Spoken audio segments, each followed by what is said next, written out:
할렐루야! 우리를 늘 지키고 보호하시는 아버지의 사랑을 생각하며 하나님은 너를 지키시는 자 찬양하시면서 저녁 예배를 준비하시겠습니다. 하나님은 너를 지키시는 자. 하나님은 너를 지키시는 너의 우편에 그늘 되시니 너의 우편에 그늘 낮의 해와 되시니 밤의 달도 낮의 해와 밤의 달도 너를 잊지 못하리. 하나님은 너를 지키시는 자. 하나님은 너를 지키시는 너의 환난을 자.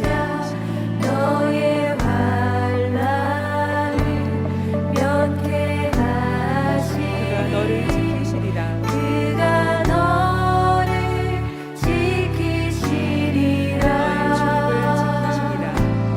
너의 주립을 지키시리라. 눈을 들어 산을 보아라. 눈을 들어 산을 보아라. 너의 도움 어디서 천지 지으신 너를 만드신 여호와께로 하나님은 너를 지키시는 자. 하나님은 너를 지키시는 자. 너의 우편에 그늘 되시니 낮의 해와 밤의 달도 너를 너를 잊지 못하리. 너를 지키시는 자 하나님은 너를 지키시는 자. 너의 환난을 면케하시니 그가 너를 지키시리라. 그가 너를 지키시리라. 너의 주립을 지키시리라. 눈을 들어 산을 보아라. 눈을 들어 산을 보아라. 너의 도움 어디서 오나. 천지 지으신 너를 만드신 여호와께. 눈을 들어 산을 보아라. 눈을 들어 산을 보아라. 너의 도움 어디서 오나. 천지 지으신 너를 만드신 여호와께로. 눈을 들어 산을 보아라. 눈을 들어 산을 보아라. 너의 도움 어디서 오나. 천지 지으신 너를 만드신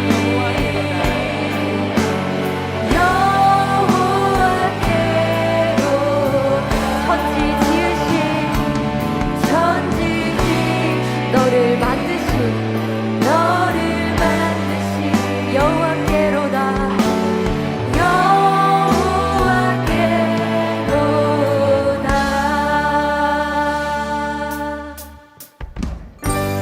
우리를 위해 천지 만물을 만드시고 우리의 반석이시요 생명이 되어주시는 반석 되신 하나님께 찬양드립니다. 나의 반석이신 하나님, 나의 반석이신 하나님, 행하신 모든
나의 반석이신 하나님, 나의 반석이신 하나님, 행하신 모든 더 완전하시니 나의 생명 되신 하나님, 생명 되신 내게 하나님, 행하신 일 찬양합니다. 내게 행하신 일 찬양합니다.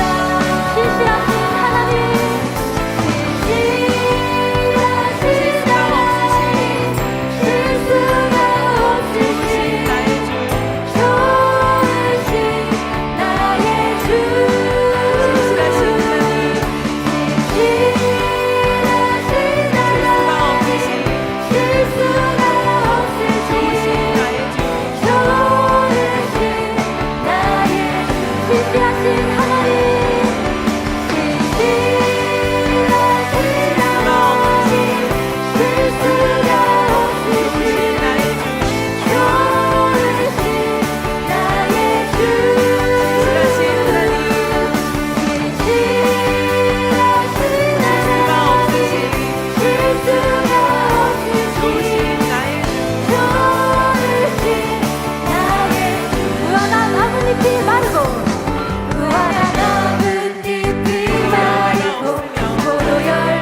오직 주님께 찬양드립니다.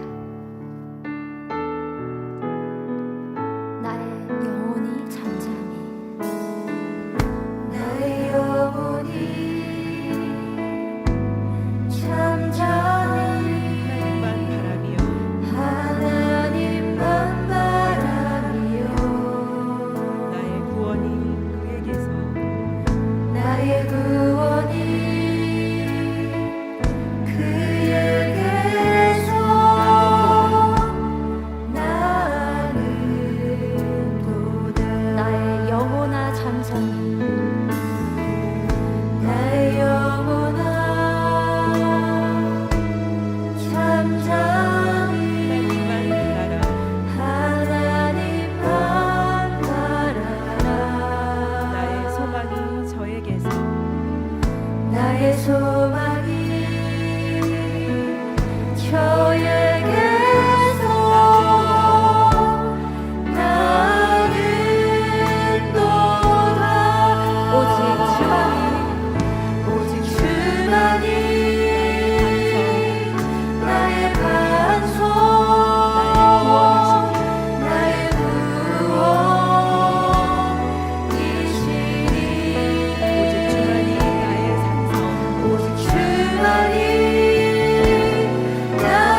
말씀 증거하시는 사랑하는 당회장님과 은혜 받을 자신을 위해서 함께 기도하시겠습니다. 이시오 구원이신 아버지 하나님, 우리 만민이 아버지께 드려지는 저녁 예배를 통하여 영광 받으시옵소서. 우리 주 예수 그리스도의 이름으로 기도하옵나이다. 아멘. 다 같이 묵도하심으로 주일 저녁 예배를 아버지 하나님께 드리시겠습니다.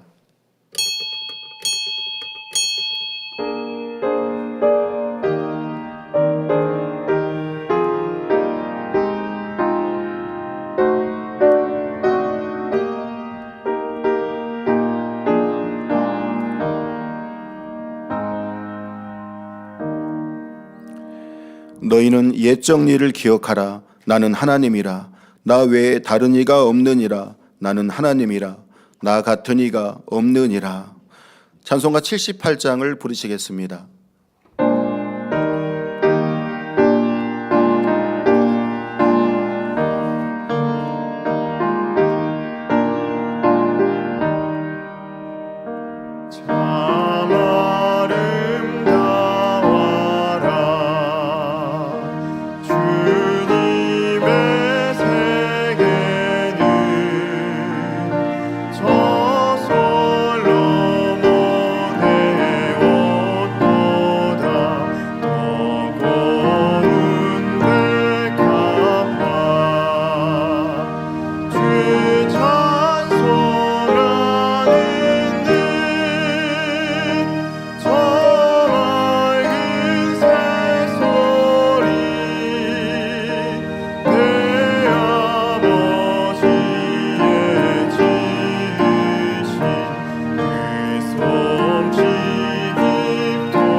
합심으로 몇 가지 기도하시겠습니다. 사랑하는 당회장님을 위해 기도하시겠습니다.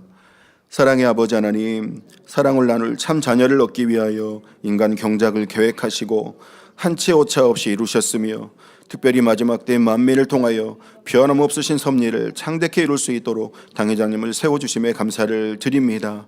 목자님의 뜨거운 심장으로 만민호를 이끄시며 너무나도 소중한 만민의 양떼들이 더 행복하게 새 예루살렘을 침노에 들어갈 수 있도록 생명의 말씀과 폭발적인 권능으로 함께 해주심에 감사를 드립니다.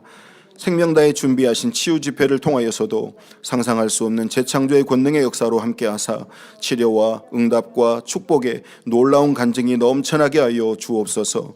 우리 주 예수 그리스도의 이름으로 기도하옵나이다. 아멘. 새 성전 건축을 위해 기도하시겠습니다. 사랑의 아버지 하나님, 새 성전 건축의 놀라운 사역을 우리 만민의 성도들이 뜨겁게 마음을 모아 행복하게 이루어갈 수 있도록 모든 환경과 여건들을 친히 주관하시고 준비시켜 주신 크신 은혜와 사랑에 감사를 드립니다. 어찌하면 더 힘이 될 수 있을까? 눈물로 기도하며 달려온 만민의 성도들의 뜨거운 사랑의 마음들이 아름다운 향이 되어 열매로 드려지게 하여 주옵소서. 지금의 시간들이 얼마나 축복된 시간인지 만민의 성도들의 마음을 뜨겁게 주관해 주옵시고 이루어가는 모든 과정이 더욱 아름답게 하여 주옵소서. 모든 법적인 절차와 인허가도 형통하게 인도하여 주옵시고 앞서 일하시는 모든 일꾼들도 더욱 능력으로 함께하여 주옵소서. 우리 주 예수 그리스도의 이름으로 기도하옵나이다. 아멘. 말씀 증거해 주실 당회장님과 은혜 받기 위해 기도하신 후 14교구장이신 서덕분 전도사님 대표 기도해 주시겠습니다. 사랑의 아버지 하나님, 오늘은 당회장님께서 욥기 강의 118번째 하나님의 뜻을 헤아리는 자녀 제아의 말씀 증거하십니다. 혼과 영과 및 관절과 골수를 찔러 쪼개는 권세 있는 말씀이 은혜와 능력과 생명이 되게 하여 주옵소서.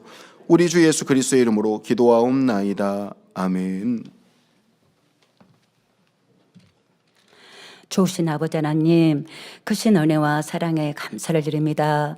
사랑하는 성도님들 한 주간도 불꽃 같은 눈동자로 지켜주시고 오늘도 달고 오묘한 생명의 말씀을 사모하여 신령과 진정으로 예배드릴 수 있도록 은혜 주시니 감사를 드립니다.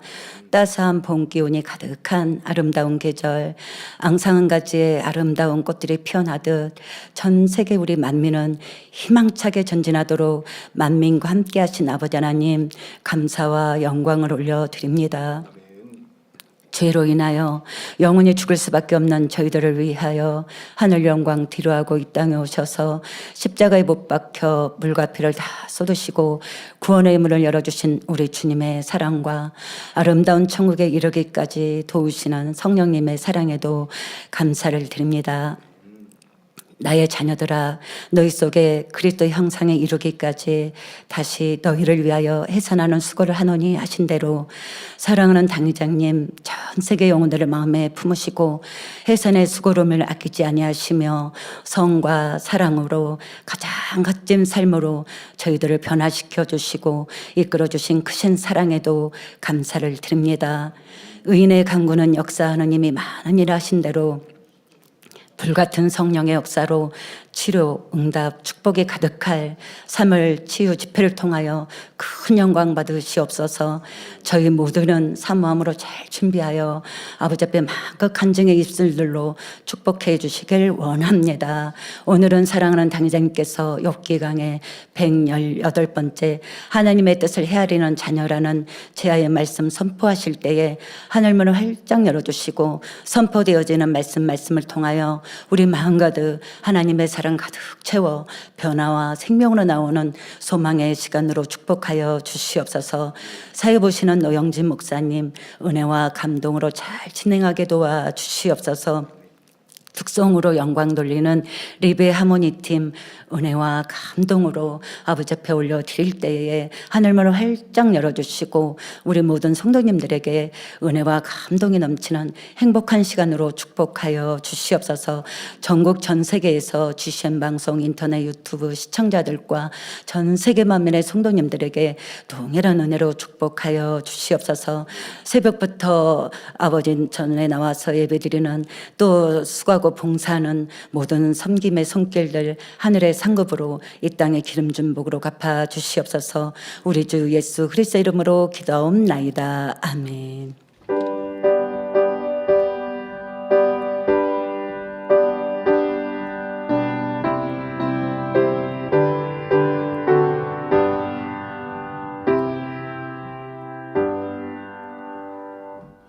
은혜 받으실 말씀은 욥기 38장 11절에서 18절입니다. 이르기를 내가 여기까지 오고 넘어가지 못하리니 내 교만한 물결이 여기 그칠지니라 하였었노라. 내가 나던 날부터 아침을 명하였었느냐. 새벽으로 그 처소를 알게 하여 그곳으로 땅끝에 비치게 하고 악인을 그 가운데서 구축한 일이 있었느냐. 땅이 변화하여 진흙에 인친 것 같고 만물이 옷같이 나타나되 악인에게는 그 빛이 금한 바 되고 그들의 높이 든 팔이 꺾이느니라. 내가 바다 근원에 들어갔었느냐. 깊은 물 밑으로 걸어 다녔었느냐. 사망의 문이 내게 나타났었느냐. 사망의 그늘진 문을 내가 보았었느냐. 땅의 넓이를 내가 측량하였었느냐. 다 알거든 말할지니라. 리베 하모니의 특성이 있습니다. 리베 하모니는 마산만민교회 김준혁 장로 가족으로 바이올린 1, 2파트와 더블 베이스 그리고 싱어로 구성된 팀입니다. 오늘 드릴 특송곡은 값진 선물입니다. 우리에게 구원의 은혜를 주신 아버지 하나님의 섬세하신 사랑에 감사드리며 그 열매로 나오길 소망하는 마음으로 찬양 드립니다.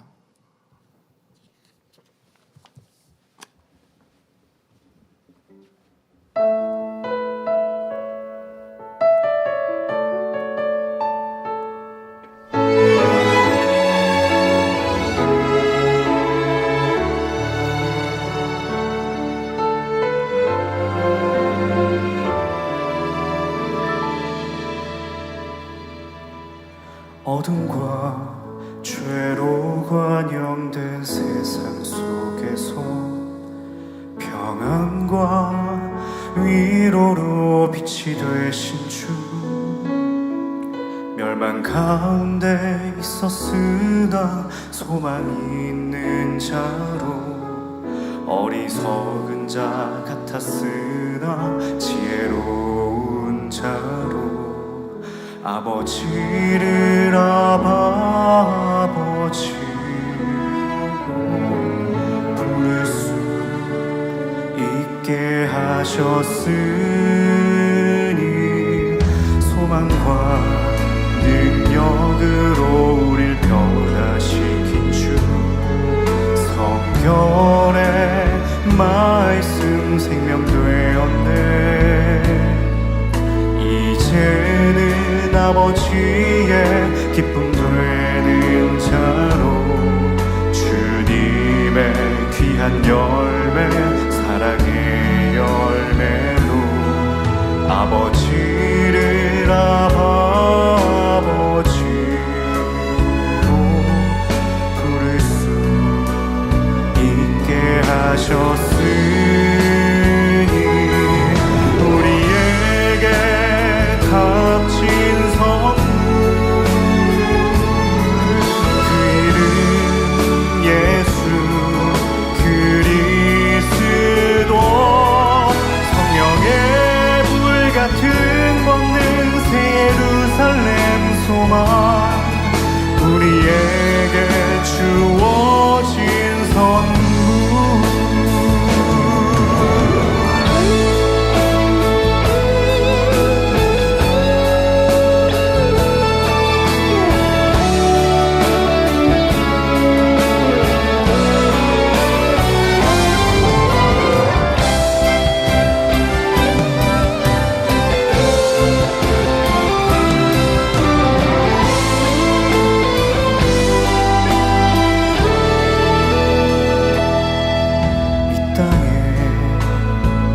죽어가는 많은 영혼 위에 우리 모두 일어나 빛으로 나가자. 멸망의 것을 버리고 소망이 있는 자로, 어리석은 것을 버리고 지혜로운 자로 아버지를 아버지로 부를 수 있게 하셨으니, 우리에게 값진 선물, 그 이름 보혜사 주 성령, 온전한 믿음의 군 영원히 한 기도, 우리에게 주어진 선물. 자 일어나자. 우리의 모든 것 아끼지 않고 아버지께로, 아버지 보장하신 조차 진리의 꼴로 우리의 마음을 드리자. 자 일어나자. 우리의 모든 것 아끼지 않고 아버지께로,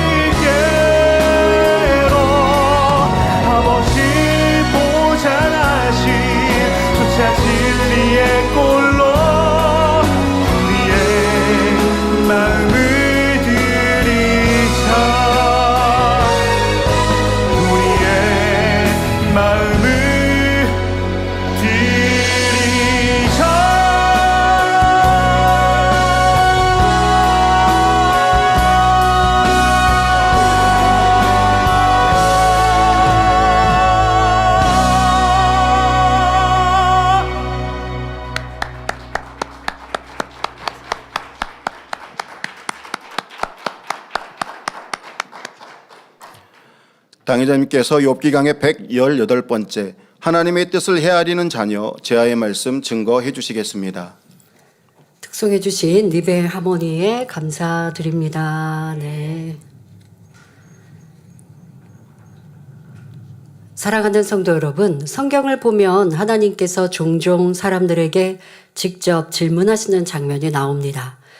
아담과 하와가 선악과를 먹고 숨었을 때 하나님께서 아담에게 내가 어디 있느냐라고 물으셨고, 엘리야가 호렙산 동굴에 있을 때 엘리야야 내가 어찌하여 여기 있느냐라고 물으셨습니다.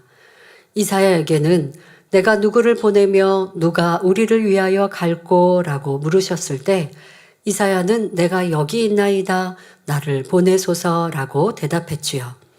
이처럼 하나님은 특정한 사람에게 질문을 하심으로써 자신의 상황을 깨닫게 하시거나 특별한 사명을 부여하셨습니다. 그런데 성경에서 욥만큼 하나님께로부터 많은 질문을 받은 사람은 없습니다. 하나님께서는 욥에게 70여 개의 질문을 하시는데 이는 욥에게서 어떤 답을 얻기 위한 것이 아닙니다. 하나님께서는 천지 창조와 자연의 신비에 관한 질문들을 하심으로써 욥이 자신의 한계와 무지를 깨닫고 하나님의 전능하심과 위대하심 앞에 겸손해질 수 있도록 이끌어 가시지요. 각각의 질문 안에는 영적인 의미들이 담겨 있습니다. 이 질문들을 하나하나 살펴볼 때 하나님께서 여러분 자신에게 하시는 질문으로 받으심으로 더욱 깊은 깨달음과 은혜가 임하시기를 주님의 이름으로 기원합니다. 본문 욥기 38장 11절은 하나님께서 창조의 역사를 들어 욥에게 질문하시며 바다에 대해 언급하시면서 이어서 하신 말씀입니다. 이르기를 내가 여기까지 오고 넘어가지 못하리니 내 교만한 물결이 여기 그칠지니라 하였었노라 하십니다. 이는 하나님께서 바다를 향해 너는 여기까지만 오고 그 이상은 넘치지 마라. 교만한 파도여 여기서 멈추어라 라고 명하셨다는 말씀입니다. 그러면 하나님께서는 왜 교만한 물결이라고 표현하셨을까요? 거센 홍수나 맹렬한 해일이 덮치면 배는 물론 튼튼하던 방파제도 속수무책으로 무너지고 건물과 논밭 등 모든 것을 사정없이 휩쓸어 갑니다. 또 산사태를 일으키고 수많은 인명 피해를 초래하는 등 그 파괴력이 어마어마하기 때문에 교만한 물결이라 말씀하시는 것입니다. 욥은 하나님께서 말씀하신 교만한 물결이 바로 자신을 가리킨다는 사실을 깨달았습니다. 욥아 너는 마치 거센 바다 물결처럼 교만해서 누구의 말도 들으려 하지 않고 오직 자기만 옳다고 여기는 독불장군이구나. 친구들을 무시하고 심지어 하나님 앞에도 안하무인으로 행동하는 너의 모습을 돌아보아라 하시는 의미이지요. 하나님께서 직접적으로 욥의 교만을 지적하지 않으시고 단지 비유들어 말씀하셔도 욥은 하나님의 의중을 알아들었기 때문에 잠잠할 수밖에 없었습니다. 이어서 욥기 38장 12절부터 13절에 내가 나던 날부터 아침을 명하였었느냐? 새벽으로 그 처소를 알게 하여 그것으로 땅 끝에 비추게 하고 악인을 그 가운데서 구축한 일이 있었느냐 질문하십니다. 여기서 구축이란 몰아낸다, 쫓아낸다 라는 뜻입니다. 하나님께서는 먼저 욥아, 내가 태어나서 지금까지 살아오면서 아침에게 명령하여 동이 트게 해본 일이 있느냐라고 물으십니다. 이어서 욥 내가 새벽이 오게 해서 그 처소를 드러내게 할 수 있느냐? 새벽에게 명령하여 그 빛을 땅끝까지 비추게 함으로써 악인들을 몰아낸 적이 있느냐라고 물으셨지요. 이렇게 물으신 이유는 무엇일까요? 욥은 그동안 자기 기준으로 단정 지어서 하나님이 어떻게 나에게 이렇게 하실 수 있느냐라고 원망해 왔습니다. 나는 의롭고 선한 일을 했고 고아와 과부를 도왔으며 다른 사람들에게 존경받는 삶을 살았다. 그러니 나는 옳고 친구들은 잘못되었으며 하나님은 불공평하다라고 주장했지요. 그러니 하나님께서는 다시 한번 자신이 창조하신 천하 만물의 기본을 가지고서 욥에게 깨달음을 주고자 하시는 것입니다. 내가 아침을 명령하거나 새벽이 오게 하여 땅끝까지 빛이 임하게 함으로써 어둠을 물러가게 하고 악인을 몰아낸 적이 있느냐? 그렇게 할 수 없지 않느냐?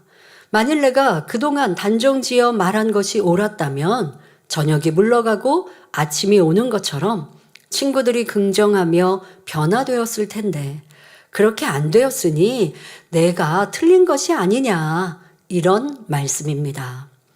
새벽이 오면 어둠이 물러가고 빛이 땅끝까지 비추는 자연의 이치는 하나님께서 하시는 일이지 욥이 할 수 없는 일임을 깨닫게 하시는 말씀이지요. 또한 만일 욥의 말이 옳다면 그 말이 다른 사람들에게 영향을 미쳐 긍정적인 결과를 가져왔어야 하는데 그런 변화는 없었기 때문에 욥의 말은 옳지 않다는 것을 지적하신 것입니다. 욥이 자기 기준으로 단정지어 말한 것이 얼마나 큰 잘못인지를 스스로 깨닫도록 비우들어 말씀하고 설명하고 계십니다. 우리도 이 말씀으로 자신을 비춰보아야 합니다. 인간 관계에서 상대를 위하는 마음보다는 이기적인 마음이 많을수록 일방적으로 단정짓는 일들이 발생한다는 사실을 알아야 합니다. 저 사람은 안 돼. 저 사람은 못 됐어. 저 사람은 그러니까, 아니 내가 그럴 줄 알았어. 이런 게 일방적으로 단정짓는 일이죠. 여러분 삶에 이런 일들 얼마나 많은 줄 아십니까? 내가 그럴 줄 알았어까지 하지 않습니까? 이게 뭡니까? 정죄입니다. 판단입니다. 그런데 이런 악을 우리가 너무나 쉽게 말하고 생각하면서도 악이라 느끼지 않는 경우가 참 많죠. 욥이 지금 친구들과 그렇게 변론한 것에 대해 하나님께서 이런 천지 창조를 들어서 이런 깊은 영의 의미까지 담아 말씀하시는 것입니다. 자, 여러분들의 삶에 대입해 보십시오. 여러분들이 누군가에게 선물이나 음식을 대접할 때 얼마나 상대의 취향을 고려하는지 생각해 보시기 바랍니다. 예를 들어 상대가 무슨 물건이 필요한지, 무슨 색깔을 좋아하는지, 어떤 음식을 좋아하는지 알아보지도 않고 내 편에서 좋아 보이는 것들로 단정지어 준비한다면 이는 자기중심적이며 전혀 배려가 없는 행동이죠. 이에 대해서는 우리 원로 목사님께서 우리 가정 안에서 벌어지는 섬김의 잘못된 예시들, 그러니까 내 입장에서 일방적으로 상대에게 섬겨놓고 상대가 기뻐하지 않는다? 그런데 이거는 일방적인 섬김은 섬김이 아니라는 거예요, 여러분. 내가 상대를 위해서 무엇을 했다면 상대가 필요해야 되고 상대가 원해야 되고 상대가 기뻐해야 할 수 있는 것. 그것이 진짜 섬김이에요. 그래서 그런 예를 들어주셨죠. 예를 들어 남편은 과일을 좋아하는데 아내는 과일을 안 좋아해요. 그러니까 식후에 과일 아니고 뭐 이렇게 아내는 빵을 좋아해요. 그러니까 디저트로 식후에 빵을 준비해 주는 거예요. 그러면 남편은 안 먹는 거죠. 나는 밥 배부르게 잘 먹었고 그런데 무슨 빵을 먹어. 그러고서는 안 먹어요. 안 먹고 어디에서 남편이 하는 말이 아유 나는 내 아내한테 식후에 디저트 한번 섬김 못 받았다고 이렇게 만약에 불평해 봅시다. 그러면 아내는 속상한 거예요. 나는 그렇게 맛있는 빵 그 준비해서 남편 맛있게 드시라고 대접했는데 남편이 맨날 안 먹으면서 내가 대접 안 해줬다고 한다고. 여러분 지금 이 말이 상황이 이해가 되시죠? 아내는 남편을 위했다고 하지만 그게 남편을 위한 게 아니라고요. 내가 먹고 싶은 걸 준비해 준 거예요. 내가 먹고 싶은 걸 그냥 낸 거예요.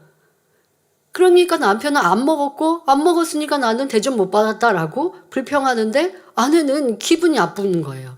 그리고 나중에 이제 과일을 하도 남편이 그렇게 얘기하니까 그럼 남편이 좋아하는 과일을 준비해서 냈어요. 근데 또 남편이 불평해요. 왜? 남편이 좋아하는 과일이 뭔지도 알지 못하는 거죠. 내가 하고 싶은 대로 하고 섬겼다라고 할 수 없는 것입니다. 가정 안에서도 이런 일들 참 많이 있겠고요. 또 뭐 교회 안에서든 여러분들이 사회생활 할 때도 마찬가지죠. 내가 원하고 바라는 대로 상대에게 요구하는 경우도 있고, 뭐를 해준다고 하면서도 내가 원하는 거 맞춰가지고 하는 경우도 참 많죠. 우리가 보통 그런 사람을 뭐라고 해요? 이기적이다라고 말을 합니다. 예를 들어 우리 뭐 회식할까라고 하면서 회식하자라고 한 사람이, 아니면 어떤 한 사람이 메뉴를 정하는데 자기가 먹고 싶은 위주로 메뉴를 선정한다. 근데 매번 그러한다. 그럼 이 사람은 아무리 내가 돈을 내더라도, 사람들이 함께 식사를 하더라도, 아유, 저 사람은 자기가 먹고 싶은 거를 하냐? 이렇게 말을 듣게 되는 거죠. 섬김은 상대를 위하는 것입니다. 자, 지금 하나의 예를 들어드렸죠. 여러분, 사소한 일인 것 같지만 이러한 것들을 하나하나 고쳐 나갈 때 상대에 대해 평가하는 것도, 또 선입견을 갖는 것도, 상대를 내가 느끼는 그 느낌도 내 편에서가 아니라, 아, 저 사람이 왜 그랬을까? 라고 생각하면서 서로 화평함을 이룰 수 있게 됩니다. 자, 이런 행동은 친구들 간에, 부모와 자녀, 부부 간에 갈등을 일으킬 수밖에 없습니다.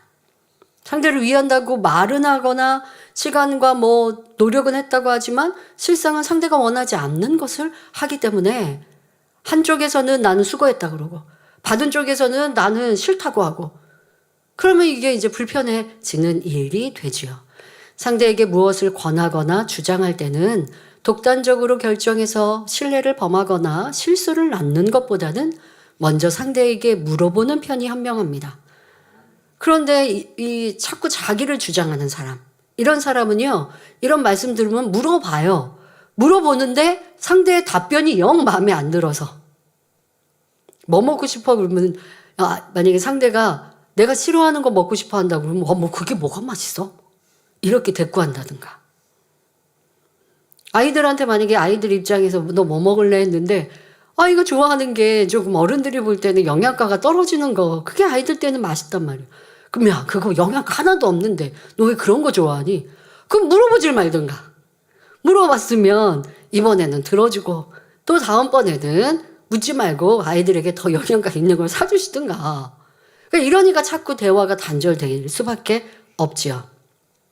물었으면 들어주시고, 죄가 아니고 악이 아닌 이상은 함께 따라가 주시는 게 화평한 거고요. 진정한 섬김입니다. 이는 하나님과의 관계에서도 마찬가지입니다. 대표적으로 사울 왕은 하나님의 명령을 어기고 자기 생각에 따라 단정짓고 행동함으로써 불순종의 결과를 낳았습니다. 하나님께서는 아말렉의 모든 소유를 남기지 말고 진멸하라고 명하셨는데, 사울 왕은 자기 생각에 좋은 대로 행하여 아말렉 왕 아각을 사로잡아 오고 양과 소 중에서 좋은 것들을 남겨두었습니다. 그러고는 가장 좋은 것으로 하나님께 제사 드리려 했다고 변명했지만, 선지자 사무엘은 그의 불순종을 책망하며 순종이 제사보다 낫다, 즉 하나님께서 원하시는 것은 순종임을 알려주었습니다.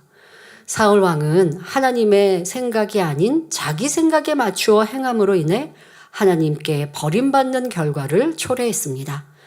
이처럼 자기 생각에만 맞추고 상대방의 마음이나 하나님의 뜻을 헤아리지 못한다면 결국 갈등과 불순종이라는 결말에 이를 수밖에 없습니다.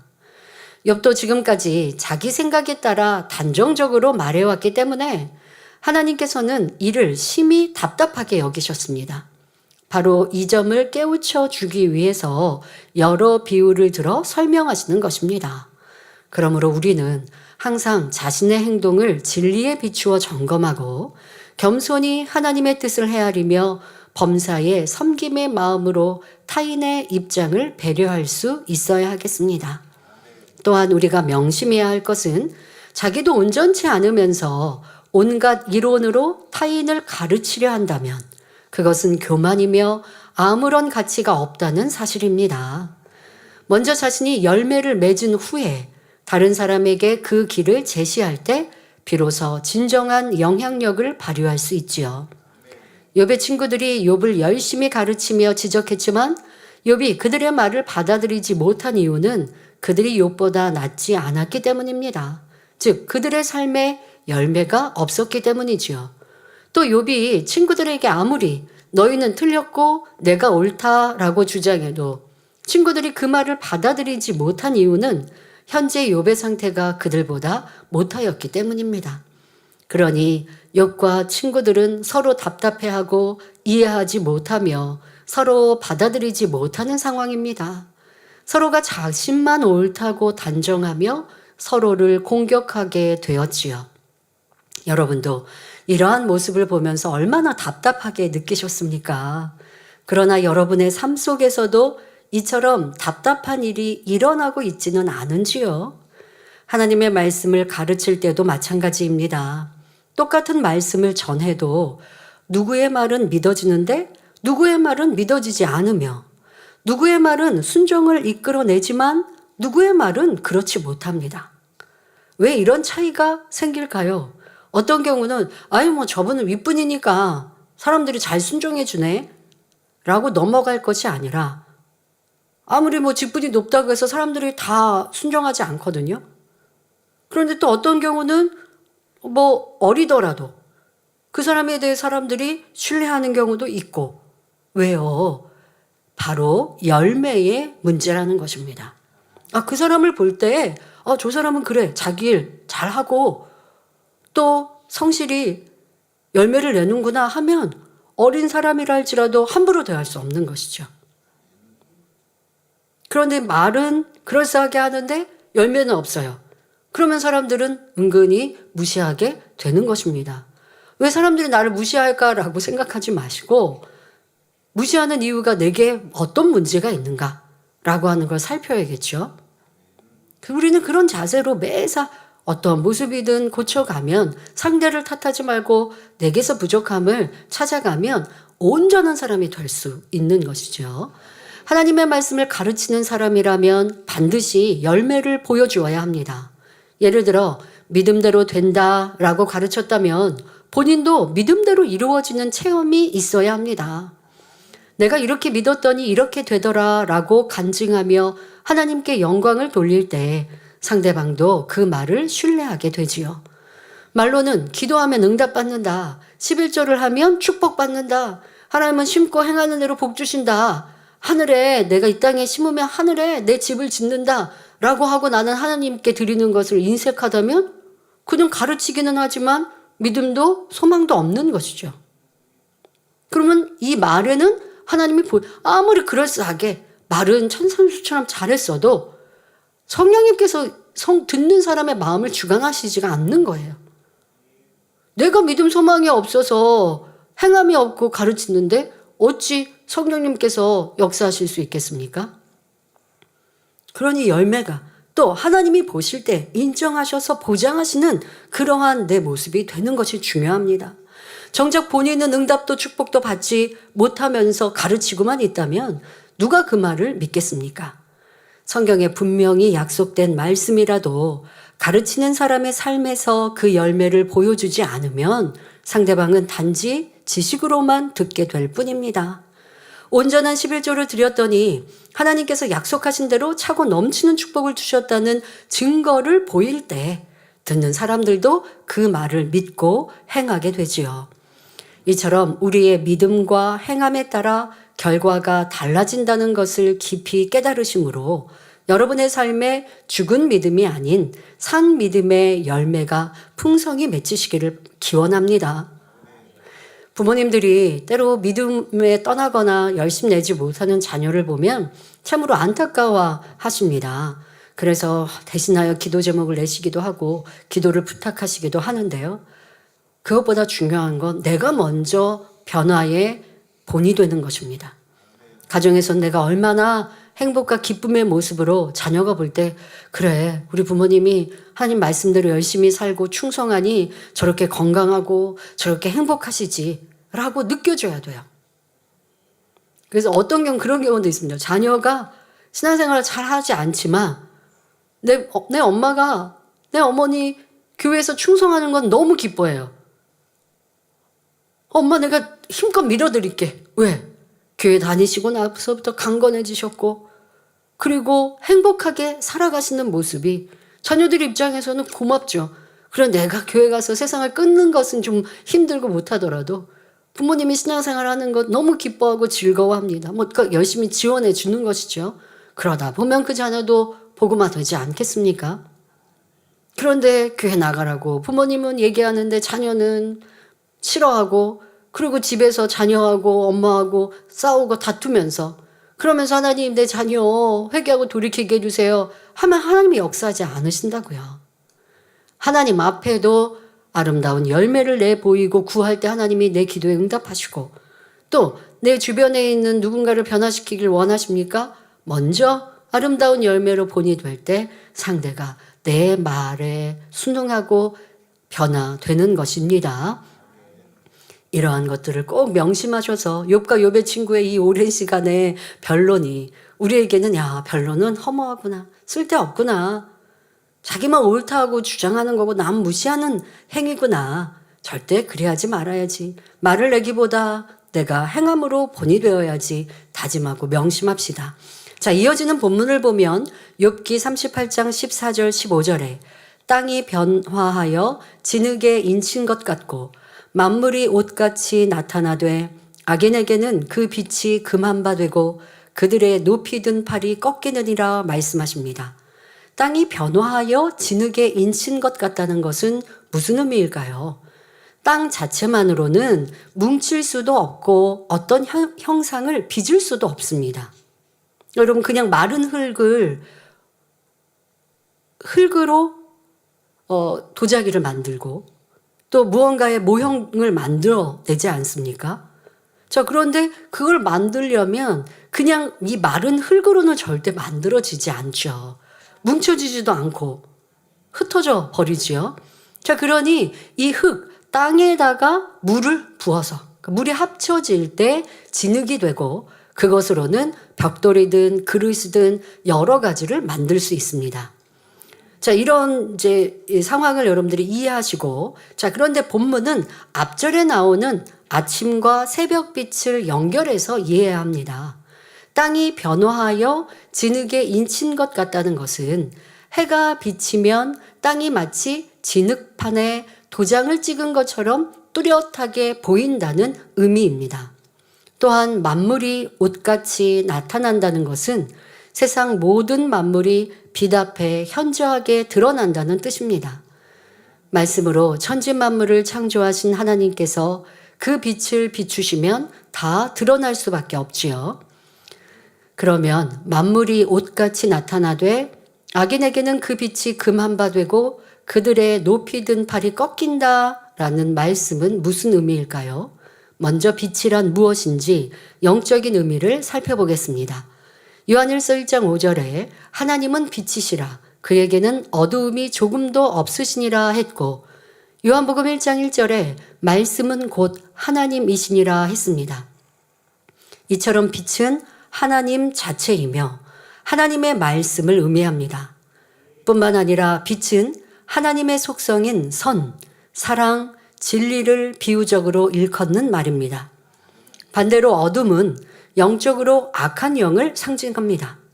빛 자체인 하나님의 말씀에 위배되는 모든 일, 곧 죄와 악, 불의와 불법이 모두 어둠에 속하지요. 영적으로 악인은 낮이 아닌 밤을 좋아하고 빛이 아닌 어두움 속에서 살아갑니다.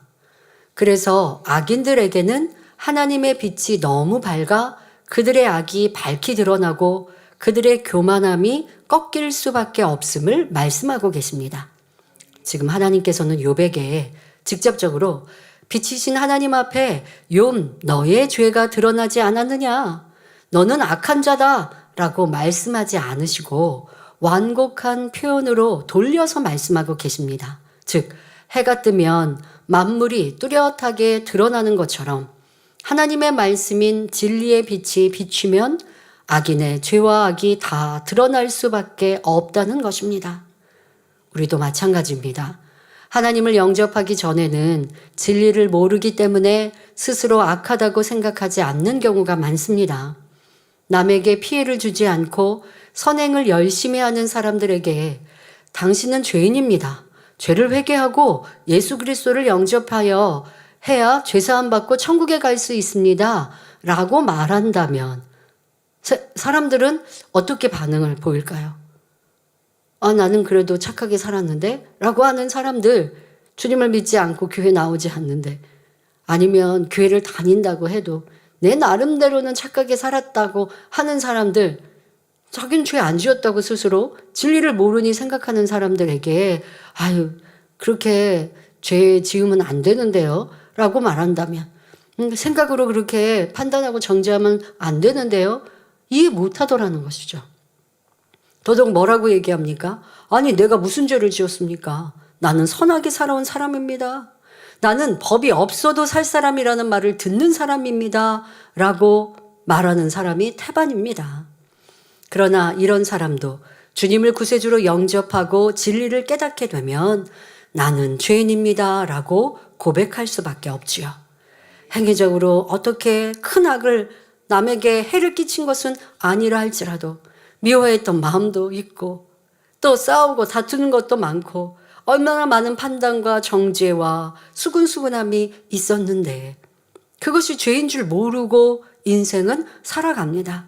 그런데 빛이신 하나님의 말씀이 주님이 우리를 비춰주시면 아, 이게 악이었구나. 내가 지나가는 사람을 보고 이성을 보고 음란한 생각을 품은 것도 아, 이것도 간음이구나. 이것도 있을 수 없는 죄구나. 이러한 죄 때문에 예수님께서 머리에 가시관을 쓰셨구나. 이 말씀을 들어야 깨닫는데 이 말씀이 바로 빛이요. 빛이 우리에게 비춰지면 내 안에 선이 있으면 선도 드러나지만 악 또한 드러나게 되는 것입니다. 세상에 의인은 단 한 사람도 없으며 하나님의 말씀으로 빛이 비추어질 때 누구라도 자신의 악이 드러날 수밖에 없습니다.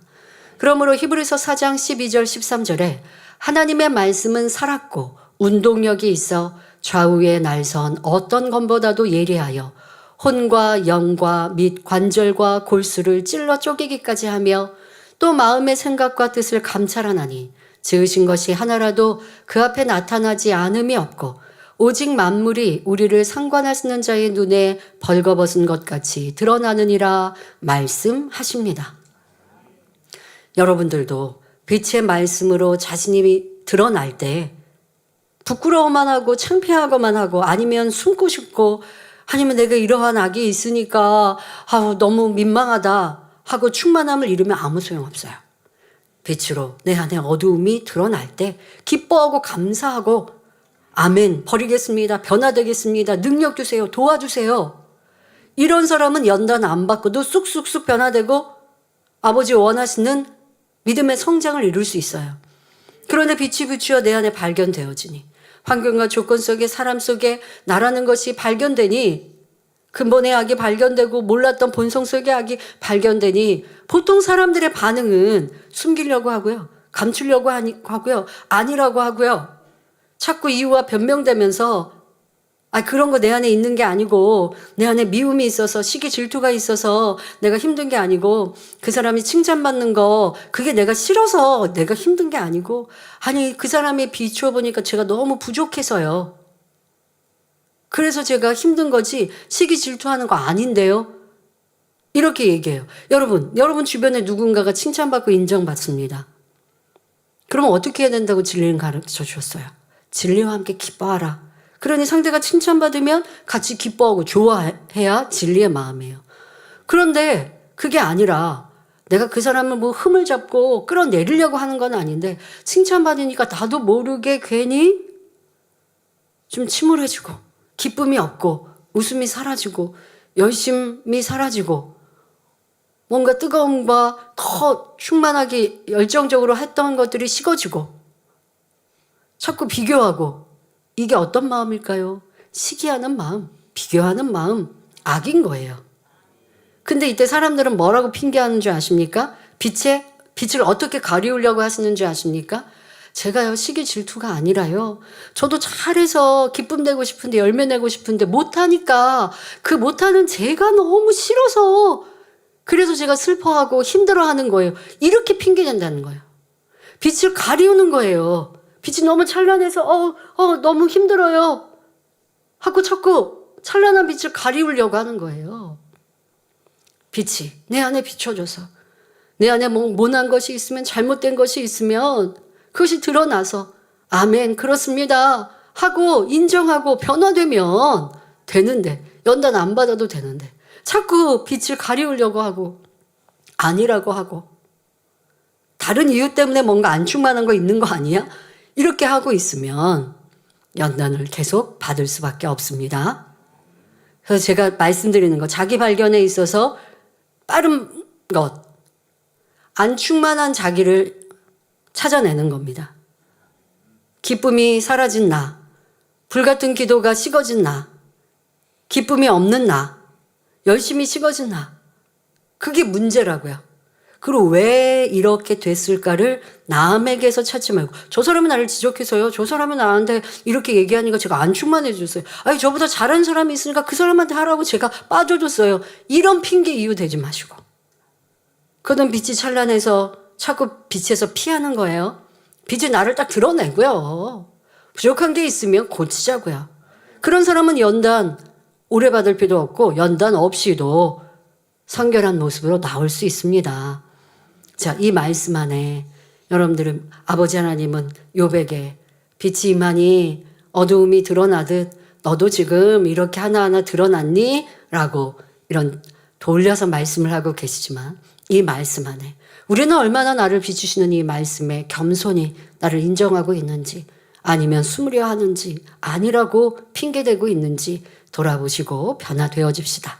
성도 여러분, 이 본문을 그냥 읽었을 때와 영적인 의미를 풀어 설명들었을 때 그 안에 담긴 깊이가 너무도 차이가 남을 느낄 수 있으십니까? 우리는 이러한 말씀을 원로 목사님의 수많은 날 기도와 금식으로 성령의 감동함 가운데 자세히 풀어주셨기에 이해할 수 있으며 깊이 깨달을 수 있습니다.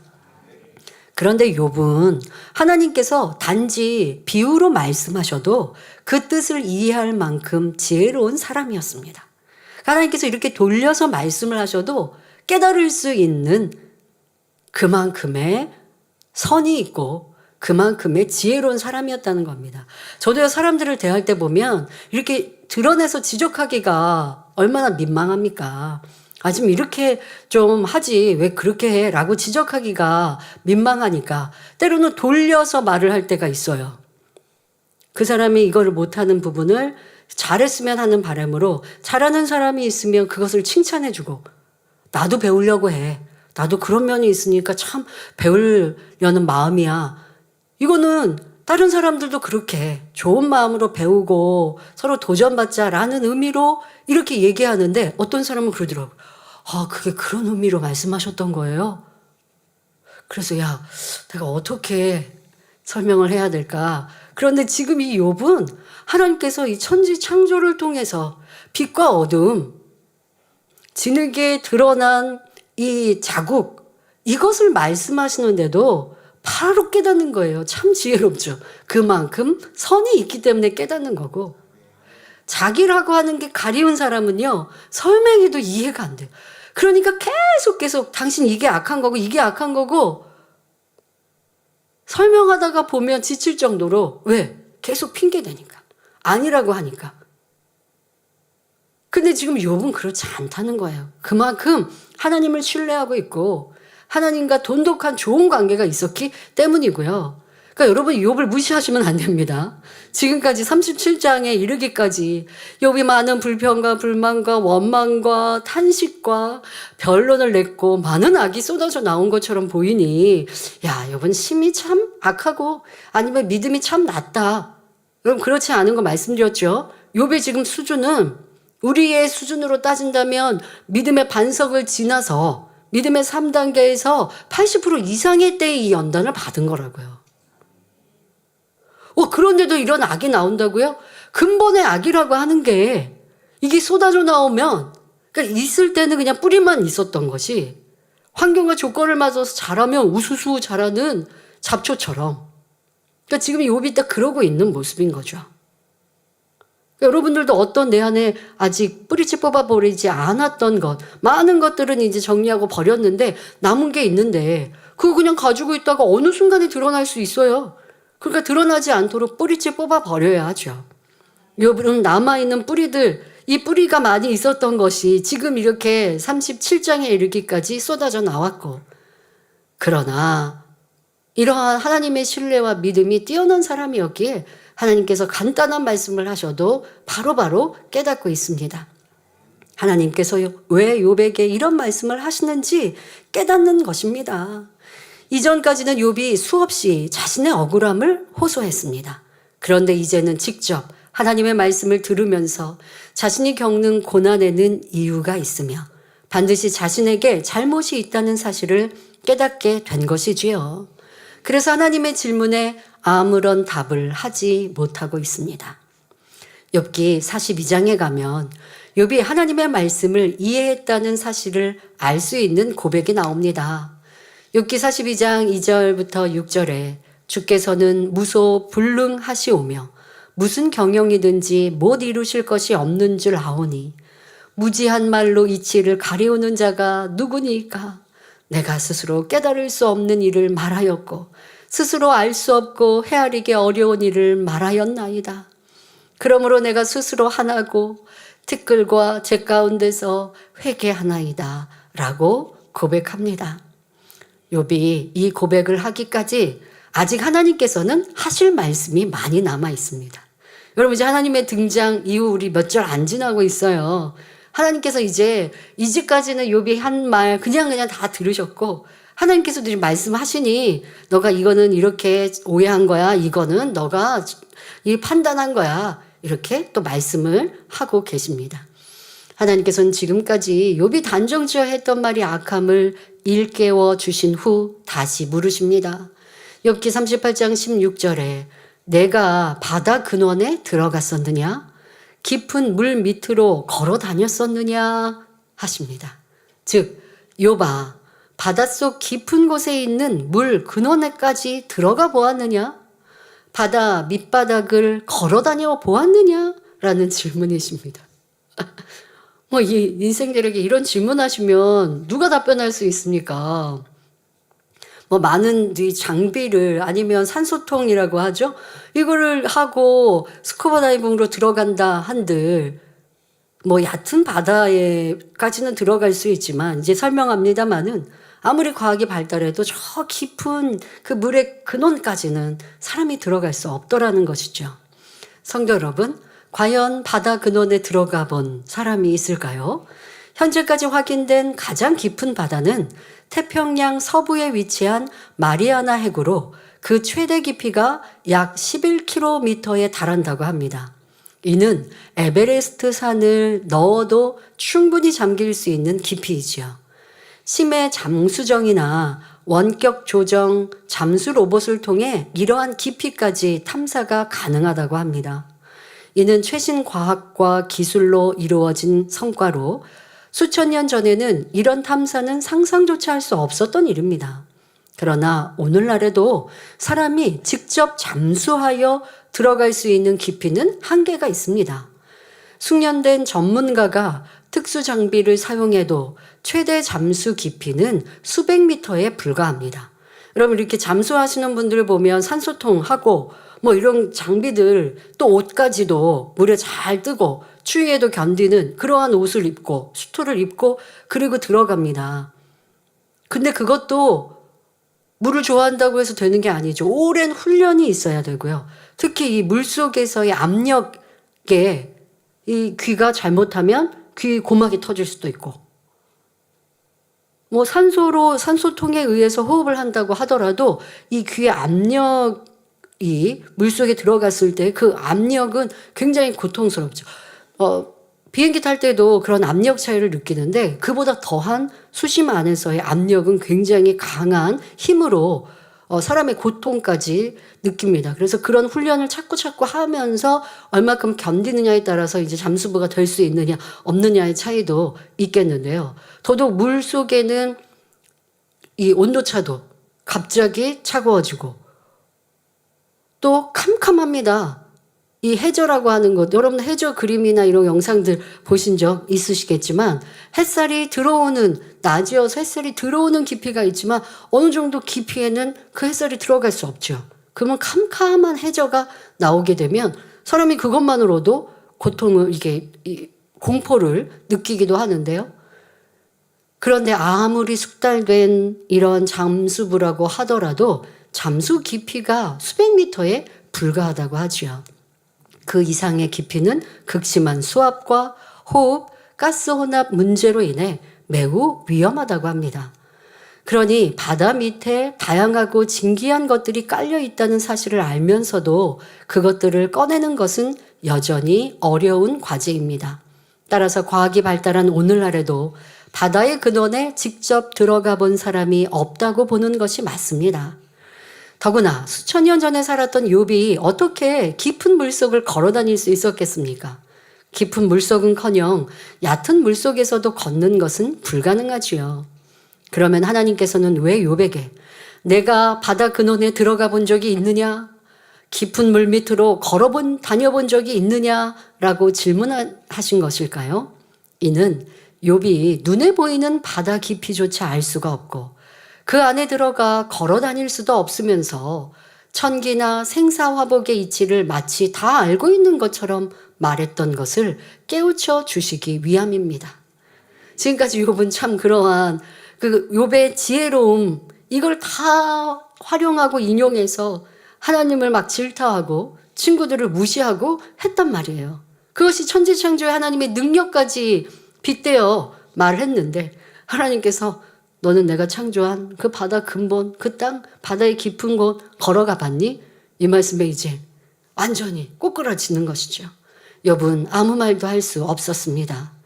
그동안 친구들에게 인간사를 속속들이 알고 있는 것처럼 말하고 또 하나님의 역사를 다 본 것처럼 하나님께 따졌던 일이 부끄러워 얼굴을 들 수조차 없었지요.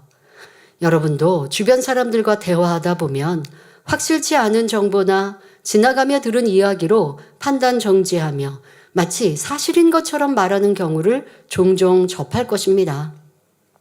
결국 사실이 아닌 것으로 드러났을 때 그로 인해 얼마나 큰 파장이 일어나며 예상치 못한 문제들이 발생합니까? 따라서 우리가 말을 전할 때는 정확하고 신중해야 합니다. 내가 보지 않았거나 확실히 알지 못하는 것을 마치 본 것처럼, 들은 것처럼, 확실한 것처럼 말해서는 안 되지요. 또 아무리 내가 보고 들었어도 그 사람의 마음과 깊이는 알 수 없는데 어떠한 필요에 따라 말을 하는 것을 자기는 그냥 잠깐 지나가면서 들은 상황을 보고 판단을 하고 정죄한다면 이 또한 큰 죄가 됩니다. 내 생각이나 느낌이 가미된 작은 표현 하나가 커다란 오해와 문제를 불러일으킬 수 있음을 꼭 이해하시기 바랍니다. 그래서 우리가 말하는 입 참 주의해야 합니다. 저 사람이 누구 상대방에게 집사님 이렇게 얘기했다라고 하는 말과 집사님 하고 얘기했다라는 말에 전하는 뉘앙스가 전혀 다르죠. 그러니까 전하는 분들이 꼭 어떤 감정을 실지 말고 느낌을 실지 말고 근데 내가 싫으면요 느낌이 실려져요. 내가 싫은 A라는 사람이 B라는 사람한테 무슨 말을 했어요. 근데 그 말을 내가 인용할 때 뭐가 이렇게 억양이 좀 이상하든가 하는 경우. 그래서 가끔 물어볼 때 진짜로 그렇게 말했어요? 라고 물어볼 때도 있게 되는데요. 말은 그 문장이어도 여기에 억양이 어떻게 들어가냐에 따라서 끊어 읽기가 다른 것에 따라서 의미가 달라지듯 여러분들이 나는 어떻게 하고 있는지 생각해 보십시오. 이어지는 본문을 보면 욥기 38장 17절에 사망의 문이 내게 나타났었느냐? 사망의 그늘진 문을 내가 보았었느냐? 물으십니다. 하나님께서 욥에게 죽음의 그늘이 드리운 문을 보았느냐라고 물으시는 까닭은 욥이 그동안 자기 생명을 거두어 달라고 여러 차례 극단적인 말을 했기 때문입니다. 욥은 고통을 이기지 못해 원망과 저주를 하며 자신은 도저히 살아날 가능성이 없는 것처럼 말하기도 했지요. 하나님은 욥을 죽이고자 하시는 것이 아니라 살리고자 하시며 축복을 주려고 연단하시는데 욥은 하나님과 하나님의 뜻과는 정반대의 말을 해왔습니다. 여러분 사람 사이에도 이런 오해가 참 많습니다. 저도 보면 가깝고 친밀하고 믿을 수 있는 사람에게 지적과 권면을 해요. 가깝지도 않은 사람한테 지적하면 그것은 당연히 더 나쁜 관계가 되죠. 그러니 믿을 수 있는 사람에게 그것도 권면을 하고 또 고치기를 바라는 마음으로 하겠죠. 근데 별로 그렇게 믿업지 않으면 잘못한다고 해도 별로 지적하지 않아요. 왜? 가깝지도 않고 저 사람이 변화돼서 함께 할 수 있을까라고 믿업지 않는다면 많은 말을 할 필요가 없는 것이에요. 그런데 권면과 지적을 받는 사람이 저 윗분이 나를 미워하시나? 싫어하시나? 라고 한다면 윗사람의 마음을 전혀 이해하지 못하는 거죠. 완전히 따로 가고 있는 것이죠. 하나님께서 지금 욥을 연단하신 까닭도 욥을 특별히 사랑하셔서 연단하신 건데 욥은 그런 하나님의 마음과 뜻을 헤아리지 못하고 오해하니 지금까지 불평, 원망이 나왔습니다. 성도 여러분, 우리는 부정적인 말을 하면 안 됩니다. 입술의 말이 사단의 올무가 되기 때문입니다. 잠언 18장 20절에 사람은 입에서 나오는 열매로 하여 배가 부르게 되나니 곧 그 입술에서 나는 것으로 하여 만족하게 되느니라 말씀했습니다. 범사에 긍정적인 말을 하며 늘 믿음의 고백을 하는 사람은 결국 그 믿음대로 축복받지만 모든 일에 불평하고 원망하며 부정적인 말을 하는 사람은 그 고백대로 부정적인 결과를 얻는다는 말씀입니다. 만일 욥이 고난을 겪을 때 끝까지 믿음의 고백, 긍정의 고백을 했다면 신속히 문제가 해결되었을 것입니다. 이처럼 입에서 나오는 말이 복을 부르기도 하고 화를 부르기도 합니다.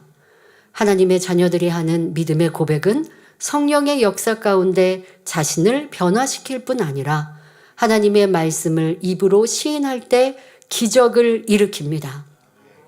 그러므로 우리는 여러 가지 크고 작은 일들이 부딪혀 올 때 항상 기뻐하고 범사에 감사하며 쉬지 말고 기도하는 신앙인이 되어야 합니다. 주님께서 나의 기도를 들으셔. 하나님께서 합력하여 선을 이루어 주셔. 라고 믿음의 고백을 한다면 그 고백대로 응답의 열매가 풍성히 맺히게 됩니다. 이처럼 말의 힘이 얼마나 큰지를 명심하여 항상 긍정적인 말과 믿음의 고백을 하는 지혜로운 성도님들이 되시길 바랍니다. 제가 지난 몇 주 전에 함께 일하는 우리 비서자매에 대해서 소개한 적이 있는데요.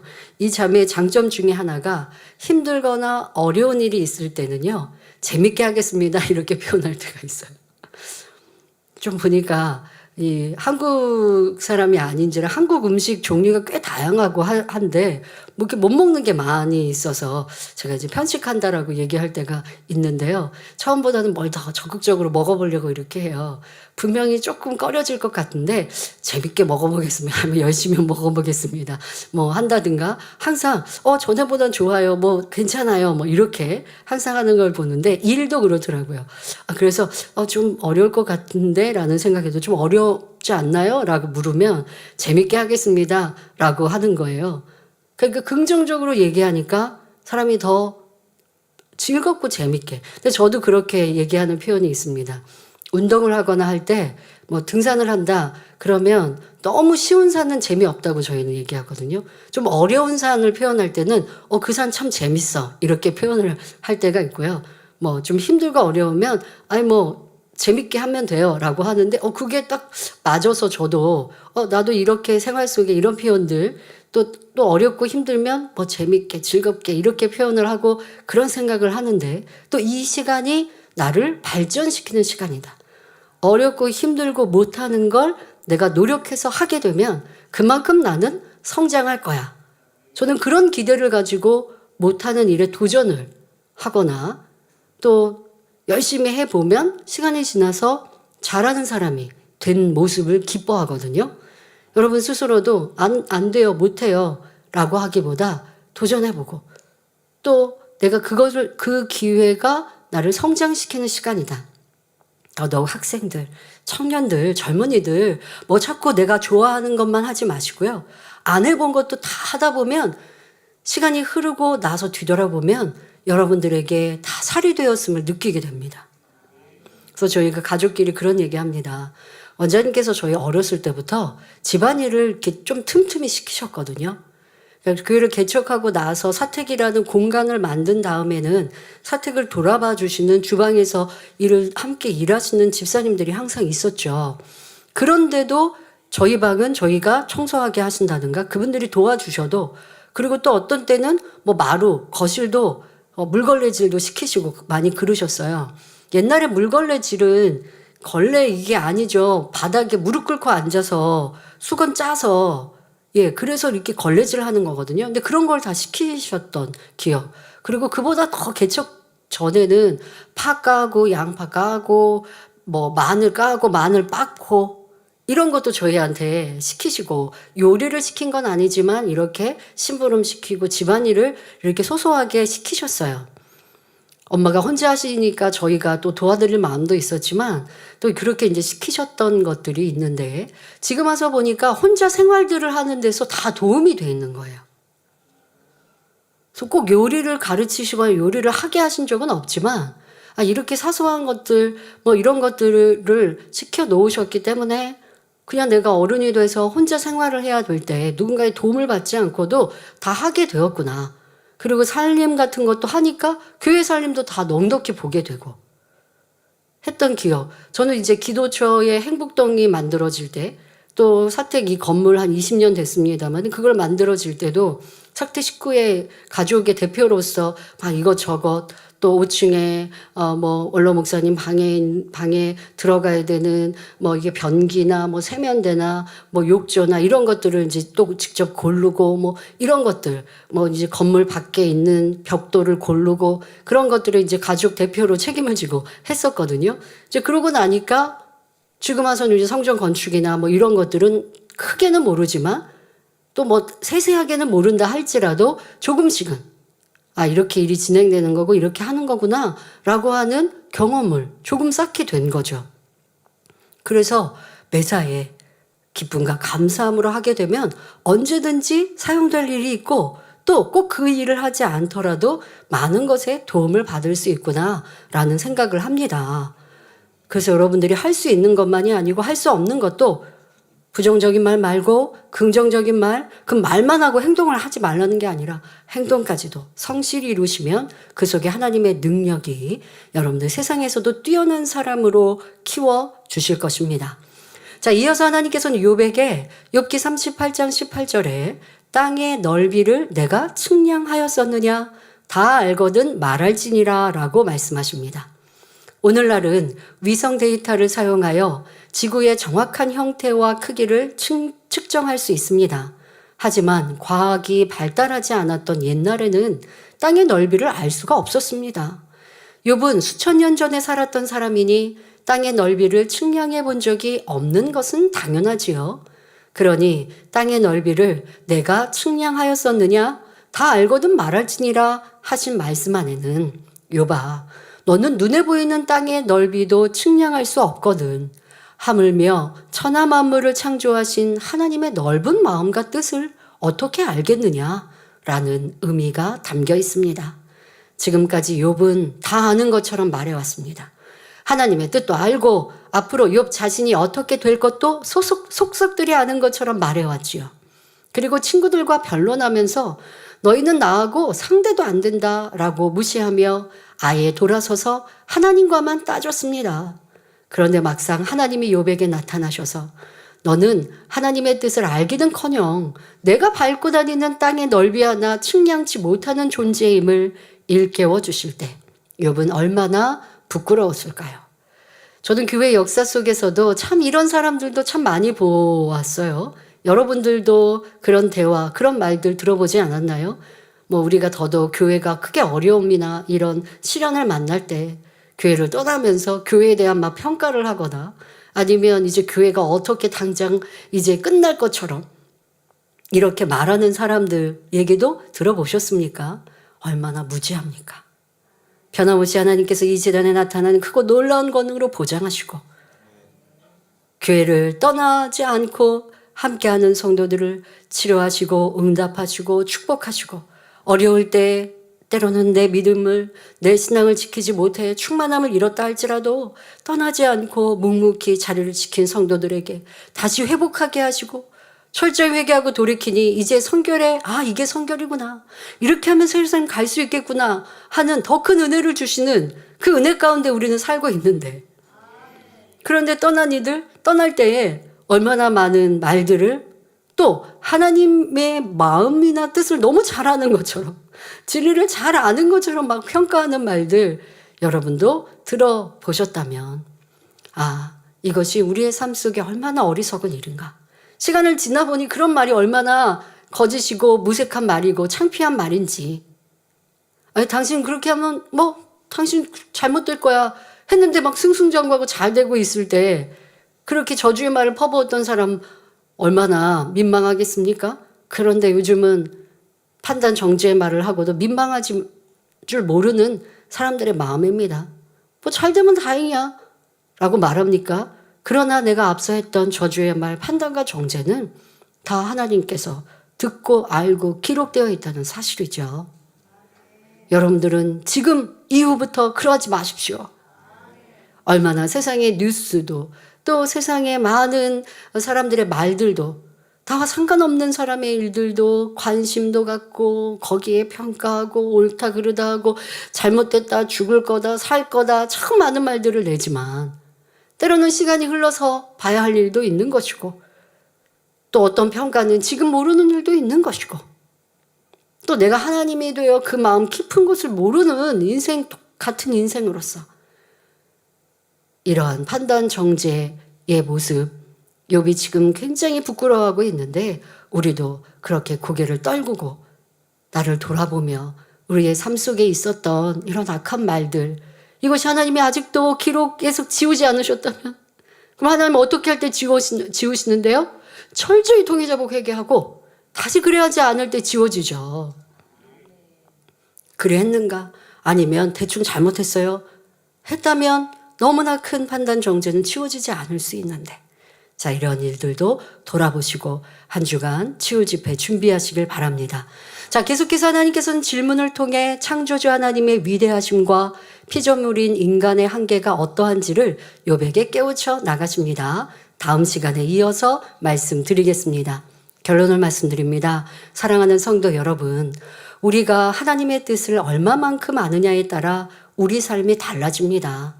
예를 들어 하나님께서는 아브라함에게 아들 이삭을 번제로 드리라고 명령하셨을 때 아브라함은 전혀 생각을 동원하지 않고 곧바로 순종했습니다. 그는 하나님의 선하심과 신실하심을 신뢰했고 그 마음과 뜻을 헤아리는 믿음을 소유했기 때문입니다. 이 믿음에 대해 히브리서 11장 19절에 저가 하나님이 능히 죽은 자 가운데서 다시 살리실 줄로 생각했다라고 말씀합니다. 아브라함은 이삭을 번제로 드려도 하나님께서 그를 다시 살리셔서 이삭을 통해 많은 자손이 나올 것이라 하신 약속을 이루실 것을 믿었습니다. 결국 이 믿음으로 그는 여호와 이레의 축복을 받았고 그의 후손으로 하늘의 별과 바닷가의 모래처럼 번영케 하시겠다는 축복의 약속을 받고 하나님은 이루어 주셨습니다. 왜 그랬다고요? 하나님의 그 깊고 넓으신 마음을 느끼고 이해하고 알았기에 하나님의 큰 시야에서 작은 사람으로 이해하지 못하는 것을 바라시고 요구하실 때에도 아멘하고 순종했다는 것입니다. 하나님은 크고 놀라운 축복을 약속하시고 우리에게 이렇게 해라 그 길을 이렇게 인도하시는데 그런데 내가 보는 길은 캄캄하고 너무 좁아서 가기 힘들다고요? 그런데 그 길 끝에는 대로와 같이 열려 있는데 그걸 보지 못하는 인생들은 하나님이 나를 이렇게 힘들게 하시지 어렵게 하시지? 하고 주저앉아 버리는 것이죠. 그러나 믿음의 선진들은 그리하지 않았습니다. 또 사도 바울과 베드로는 온갖 고난과 핍박 속에서도 하나님의 뜻을 알았기에 기쁨으로 믿음의 길을 갔습니다. 바울은 복음을 전하다가 수없이 매를 맞고 감옥에 갇히고 굶주리고 파선과 강도의 위협 속에서도 하나님을 원망하지 않았습니다. 베드로는 십자가를 거꾸로 지고 순교하기까지 믿음을 굳게 지켰습니다. 이처럼 하나님의 뜻을 아는 사람은 고난을 고통으로 여기지 않습니다. 마태복음 5장 11절 12절에 나를 인하여 너희를 욕하고 핍박하고 거짓으로 너희를 거스려 모든 악한 말을 할 때에는 너희에게 복이 있나니 기뻐하고 즐거워하라. 하늘에서 너희의 상이 큼이라. 너희 전에 있던 선지자들을 이같이 핍박하였느니라 말씀한 대로 하나님의 뜻을 알기 때문에 어떤 고난의 길도 감사와 기쁨으로 행하였지요. 사람의 생각으로는 너무나 힘들고 고통스러운 길이지만 하나님의 마음과 뜻을 알고 이해할 때는 기쁨으로 갈 수 있습니다. 애매히 고난당하고 온갖 핍박을 당한다 해도 믿음이 있다면 그것이 고통이 될 수 없고 오히려 행복과 능력이 되는 것이며 또한 하나님의 기적을 볼 수 있는 기회가 되는 것입니다. 민수기 6장 24절부터 26절에 여호와는 내게 복을 주시고 너를 지키시기를 원하며 여호와는 그 얼굴로 내게 비추사 은혜 베푸시기를 원하며 여호와는 그 얼굴을 내게로 향하여 드사 평강 주시기를 원하노라 말씀합니다. 이처럼 하나님께서는 우리를 너무 사랑하셔서 복 주기 원하십니다. 그러므로 이러한 하나님의 마음을 헤아려 드리고 우리를 향하신 하나님의 선하신 뜻을 믿어드림으로 항상 기쁨과 감사의 마음으로 믿음의 길을 가시기를 주님의 이름으로 축원합니다. 말씀 참고하시면서 함께 기도하겠습니다. 좋으신 아버지 하나님, 요번 하나님의 마음을 알지 못하고 하나님을 평가하며 자기의 당한 일들을 불평 원망하고 친구들과 변론하였습니다. 하지만 이제 하나님께서 그 나타나셔서 깊은 뜻을 잠깐의 짧은 말씀으로 욥에게 깨우쳐 주실 때 욥은 하나님의 깊이를 깨우쳐서 아무 대답도 하지 못하며 철저히 회개하고 있습니다. 우리도 이런 말씀 속에 내가 교만했던 것, 내가 하나님의 마음과 뜻을 알지 못하였는데 판단하고 불평하고 힘들어했던 것도 회개하며 이제 기뻐하시는 그 마음을 헤아릴 수 있는 자녀로 변화되게 하여 주옵소서. 감사드리며 우리 주 예수 그리스도 이름으로 기도하옵나이다. 아멘. 만민찬양 254장 세월이 지나 토를 부르시면서 준비하신 헌금을 드리시겠습니다.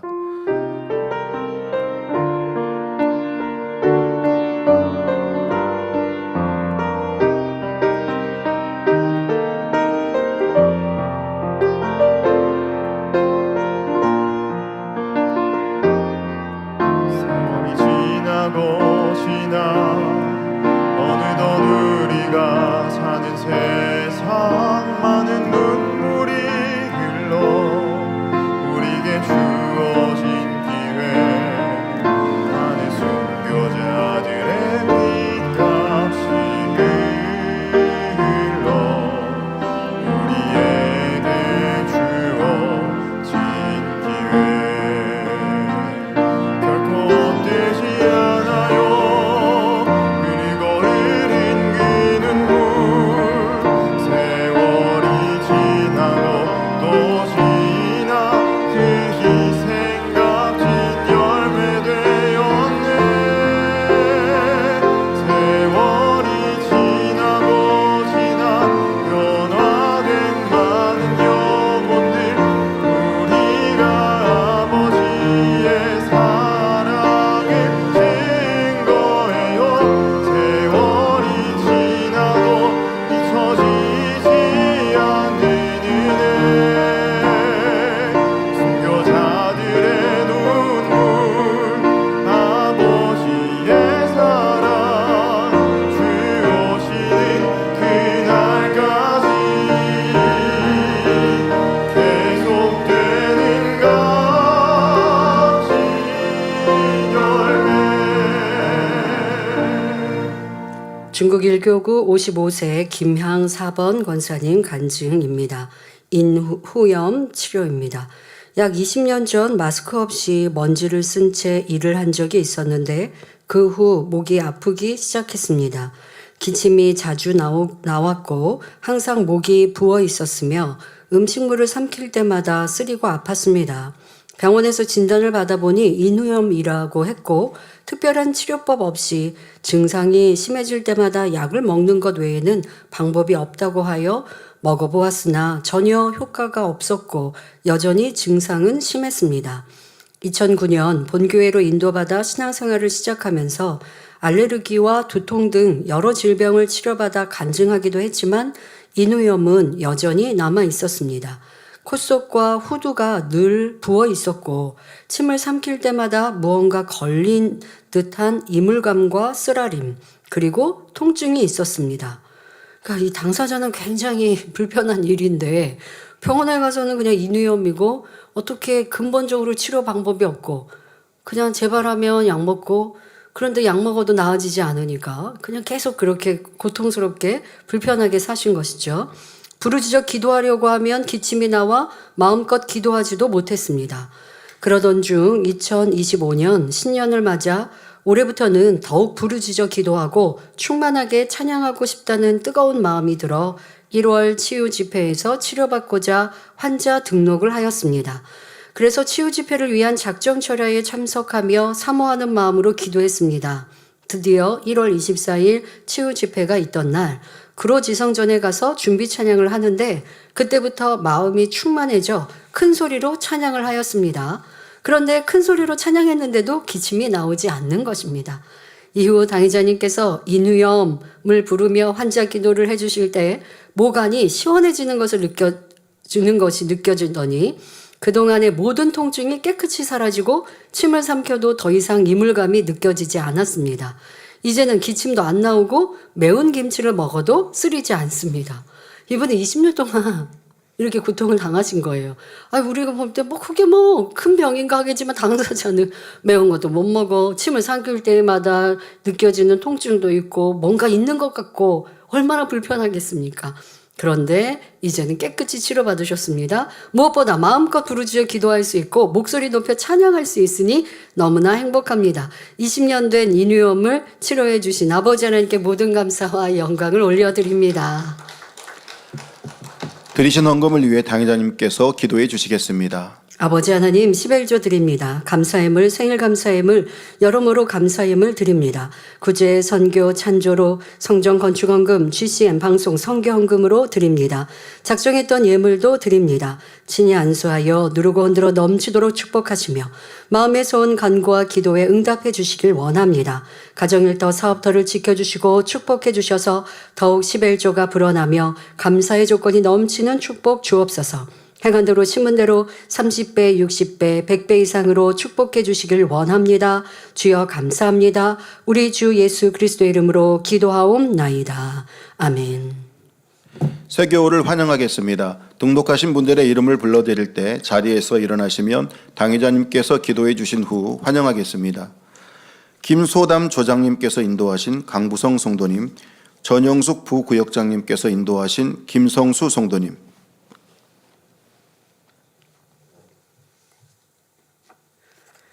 하나님의 자녀들 봄된 재단에 등록했습니다. 이 시간 하늘나라에도 만민주한 궤양대로 인쳐 주옵시며 영혼이 잘됨 같이 범사가 잘되며 영육간에 강건하게 축복해 주옵소서. 믿음의 반석 위에 세워주시길 원합니다. 이 세상을 이길 수 있는 힘과 은혜와 능력과 충만함을 더해주시고 주님을 간절히 찾고 만나고 체험하며 영광 돌려나가는 아들 되게 축복해 주옵소서. 주님 사랑하고 사랑받는 아들로 주님 나라까지 인도해 주시길 원합니다. 주여 감사합니다. 우리 주 예수 그리스도의 이름으로 기도하옵나이다. 아멘. 주님의 이름으로 환영합니다. 광고 드리겠습니다. 2025년도 부활절 기념 달걀 꾸미기 콘테스트 광고입니다. 여선교회에서는 주님의 부활을 마음 깊이 새김으로 강하고 담대한 영적 장수가 되기를 소망하며 국내 및 해외 지교회 성도님들을 대상으로 부활절 기념 달걀 꾸미기 콘테스트를 개최합니다. 참가하실 분들은 4월 1일 화요일부터 16일 수요일까지 교회 홈페이지를 통해 신청하여 주시기 바라며 작품은 4월 17일 목요일 오전 10시부터 오후 5시까지 사택 예배실로 가져오시면 됩니다. 대상, 금상, 은상, 동상, 장려상, 인기상이 있으니 성도님들의 많은 참여와 기도 부탁드립니다. 주기도문 하심으로 주일 저녁 예배를 마치겠습니다. 하늘에 계신 우리 아버지여, 이름이 거룩히 여김을 받으시오며 나라의 임하옵시며 뜻이 하늘에서 이룬 것 같이 땅에서도 이루어지이다. 오늘날 우리에게 일용할 양식을 주옵시고 우리가 우리에게 죄 지은 자를 사하여 준 것 같이 우리 죄를 사하여 주옵시고 우리를 시험에 들게 하지 마옵시고 다만 악에서 구하옵소서. 나라와 권세와 영광이 아버지께 영원히 있사옵나이다. 아멘.